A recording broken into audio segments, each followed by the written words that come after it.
প্রাকৃতিক সৌন্দর্যমণ্ডিত বরফে মোড়া গ্রিনল্যান্ড, আকাশে যুদ্ধবিমান আর মাটিতে দাঁড়িয়ে থাকা ডেনিশ সৈন্যদের হাতে ট্রিগার। কোনো সতর্কবার্তা নেই, কোনো রাজনৈতিক নির্দেশের অপেক্ষা নেই। আছে শুধু একটি পুরনো সামরিক আদেশ, shoot first, ask letter.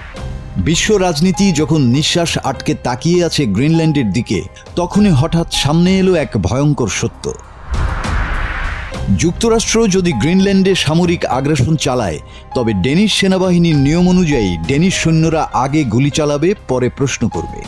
British সংবাদ মাধ্যম দ্য টেলিগ্রাফের সূত্রে এই তথ্য নিশ্চিত করেছে ডেনমার্কের প্রতিরক্ষা মন্ত্রণালয়।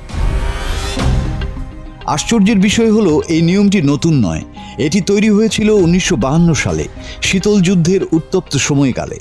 এই নিয়মে স্পষ্টভাবে বলা আছে, আক্রমণ হলে কোনো আদেশের অপেক্ষা নয়, কোনো যুদ্ধ ঘোষণার দরকার নেই, এমনকি কমান্ডাররা কিছু না জানলেও অবিলম্বে পাল্টা আক্রমণ শুরু করতে হবে। ডেনমার্কের প্রভাবশালী সংবাদপত্র বার্লিনস্কের এক প্রশ্নের জবাবে ডেনিশ প্রতিরক্ষা মন্ত্রণালয় জানায়, এই নিয়ম এখনও পুরোপুরি কার্যকর। এই উত্তেজনার কেন্দ্রবিন্দুতে রয়েছেন মার্কিন প্রেসিডেন্ট ডোনাল্ড ট্রাম্প। চলতি সপ্তাহেই তিনি আবারও বললেন, গ্রিনল্যান্ড যুক্তরাষ্ট্রের জাতীয় নিরাপত্তার জন্য অপরিহার্য। প্রয়োজনে সামরিক শক্তি ব্যবহার করেও দ্বীপটি দখলের ইঙ্গিত দেন তিনি। এই মন্তব্যে স্তম্ভিত ডেনমার্ক। গ্রিনল্যান্ড যদিও আধা স্বায়ত্তশাসিত, তবুও এটি ডেনমার্কের অংশ। তারা সাফ জানিয়ে দিয়েছে, গ্রিনল্যান্ড বিক্রির জন্য নয়।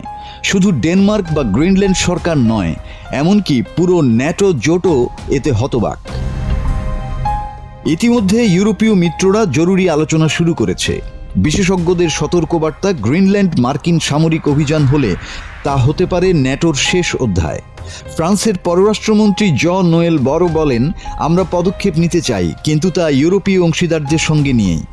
জার্মান জানিয়ে দিয়েছে, তারা ডেনমার্ক ও অন্যান্য ইউরোপীয় দেশের সঙ্গে নিবিড় সমন্বয়ে কাজ করছে। তবে ডেনমার্কের পাল্টা হুমকিতে কিছুটা পিছু হটেছেন ট্রাম্প। ওয়াশিংটনের পক্ষ থেকে আশ্বাসও এসেছে। মার্কিন পররাষ্ট্রমন্ত্রী মার্কো রুবিও ফরাসি পররাষ্ট্রমন্ত্রীকে ফোনে জানিয়ে দিয়েছেন, গ্রিনল্যান্ডে কোনো সামরিক আগ্রাসনের পরিকল্পনা নেই। ওয়াল স্ট্রিট জার্নালের তথ্য অনুযায়ী রুবিও মার্কিন রাজনীতিবিদদেরও বলেছেন, এই হুমকিগুলো আসন্ন যুদ্ধের ইঙ্গিত নয়। যুক্তরাষ্ট্র আসলে গ্রিনল্যান্ড কিনে নিতে চায়।